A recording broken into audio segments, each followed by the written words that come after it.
Hello दोस्तों, इस video में हम बात करेंगे वीपीएन के बारे में। आखिर ये वीपीएन होता क्या है और इसका हम यूज़ कैसे कर सकते हैं। दोस्तों, वीपीएन का फुल फॉर्म होता है वर्चुअल प्राइवेट नेटवर्क। दोस्तों, जब भी हम इंटरनेट के माध्यम से कोई भी जानकारी एक्सेस करते हैं तो ये जो जानकारी होती है ये हमारे डिवाइस में डायरेक्ट सर्वर के द्वारा आती है। लेकिन दोस्तों, जब हम वीपीएन का इस्तेमाल करते हैं तो ये जानकारी हमारे डिवाइस में डायरेक्ट नहीं आती, बल्कि एक सर्वर के द्वारा होकर आती है। ये सर्वर वीपीएन सर्वर ही होते हैं। मान लीजिए आप कोई वीपीएन यूज़ कर रहे हो। दोस्तों, वीपीएन को अच्छे तरीके से समझने के लिए चलिए एक एग्जांपल लेते हैं।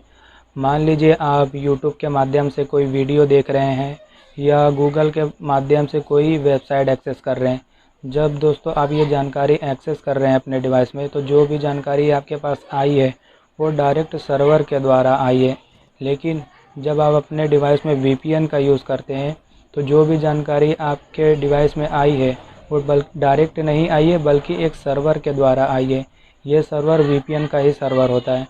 दोस्तों, जिस भी कंपनी का आप वीपीएन यूज़ करते हैं वो कंपनियां अलग अलग देशों में अपना एक वीपीएन का सर्वर लगाती हैं। मान लीजिए आप अमेरिका के किसी सर्वर से कनेक्ट हैं, तो दोस्तों जब भी आप कोई भी जानकारी इंटरनेट के माध्यम से एक्सेस करेंगे तो सबसे पहले वो अमेरिका के सर्वर पर सर्च की जाएगी। दोस्तों, जब भी आप वीपीएन के द्वारा कोई जानकारी एक्सेस करते हैं तो वो जानकारी उस देश के सर्वर से होकर आती है जिस देश के सर्वर से आपका वीपीएन कनेक्ट है।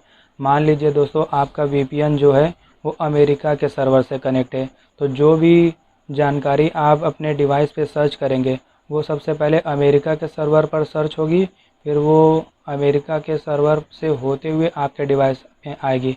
मान लीजिए दोस्तों आपने किसी अन्य देश का सर्वर यूज़ किया हुआ है, तो जो भी जानकारी दोस्तों आपने सर्च की होगी वो जानकारी पहले दोस्तों उस देश के सर्वर में जाएगी, उसके बाद उस देश के सर्वर के द्वारा आपके डिवाइस पे भेजी जाएंगी।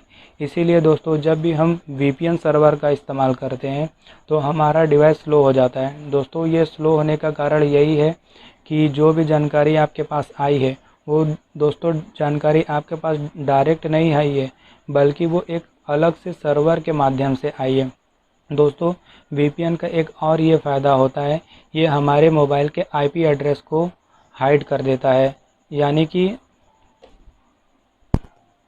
दोस्तों वीपीएन यूज़ करने का एक और भी फ़ायदा है, ये हमारे मोबाइल के आईपी एड्रेस को छुपा देता है। अब ये आईपी एड्रेस क्या होता है दोस्तों, मैं यहाँ आपको शॉर्ट फॉर्म में समझा देता हूँ। जिस तरह हर इंसान का अपना एक यूनिक आइडेंटिटी होता है, उसकी एक अलग पहचान होती है, उसी तरह दोस्तों इंटरनेट की दुनिया में जितने भी डिवाइस हैं, मान लीजिए वो मोबाइल हो सकते हैं, लैपटॉप हो सकते हैं, कंप्यूटर हो सकते हैं, इंटरनेट से जुड़ी हुई जितनी भी दोस्तों डिवाइसेस होती है उनका अपना एक यूनिक आइडेंटिटी नंबर होता है। इस नंबर को ही हम आईपी एड्रेस के माध्यम से जानते हैं। दोस्तों, इस आईपी एड्रेस का बहुत महत्व होता है। ये आईपी एड्रेस ही होता है जिसके माध्यम से कोई भी जानकारी एक जगह से दूसरे जगह पर जाती है। कोई भी जानकारी दोस्तों अगर हमारे डिवाइस में आती है तो हमारे आईपी एड्रेस को ही वो सर्च करके आती है। मान लीजिए दोस्तों अगर हमारे मोबाइल का कोई आईपी एड्रेस ही ना हो तो जो भी जानकारी हम एक्सेस करेंगे वो हमारे डिवाइस तक पहुंच ही नहीं पाएंगी, क्योंकि हमारे डिवाइस का तो कोई आईपी एड्रेस होगा ही नहीं।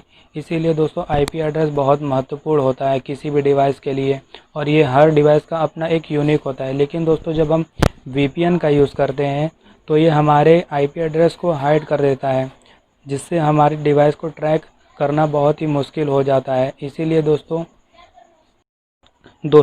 वीपीएन का यूज़ करने के बाद हमारे मोबाइल की जो आईपी एड्रेस होती है वो हाइड हो जाती है, इसीलिए हमें ट्रैक करना मुश्किल होता है।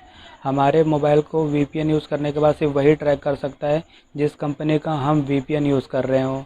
इसीलिए दोस्तों आपको अच्छी वीपीएन यूज़ करना चाहिए। हो सके तो आप पेड वाली वीपीएन यूज़ करिए, क्योंकि पेड वाली जो वीपीएन होती है वो पैसे लेकर हमारे अच्छी सर्विसेज देती है। मान लीजिए दोस्तों आप कोई फ्री वीपीएन यूज़ कर रहे हो, फ्री वाली वीपीएन में हमारी प्राइवेसी को खतरा भी हो सकता है वो हमारी जानकारी किसी को बेच दें।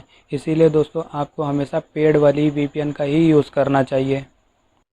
दोस्तों, वीपीएन का एक फ़ायदा ये भी है, मान लीजिए आपके देश में कोई भी वेबसाइट ब्लॉक की गई हो, लेकिन वो वेबसाइट दूसरे किसी अन्य कंट्री में ओपन हो, तो दोस्तों आप दूसरे देश के VPN सर्वर से कनेक्ट हो करके अपने देश में वो वेबसाइट एक्सेस कर सकते हैं। दोस्तों VPN भी तो इसी तरह काम करता है, वो अन्य हर देशों में अपना अपना सर्वर लगाए होते हैं। आप जिस देश से जो भी जानकारी एक्सेस करना चाहते हैं VPN सर्वर के द्वारा एक्सेस कर सकते हैं। दोस्तों VPN का यूज़ करके हम अलग अलग देशों के VPN सर्वर से कनेक्ट हो सकते हैं। इसके बाद दोस्तों हम जो भी जानकारी सर्च करेंगे वो जानकारी हमारे पास उस देश के सर्वर के द्वारा होते हुए आएंगी, इसलिए हमें ट्रैक करना उस सिचुएशन में थोड़ा सा मुश्किल हो जाएगा। ऐसी सिचुएशन में दोस्तों सिर्फ हमें वही ट्रैक कर सकता है जिस देश का हमने VPN यूज़ किया हो। अगर दोस्तों ये वीडियो आपको अच्छा लगा तो इसको लाइक कर दीजिएगा।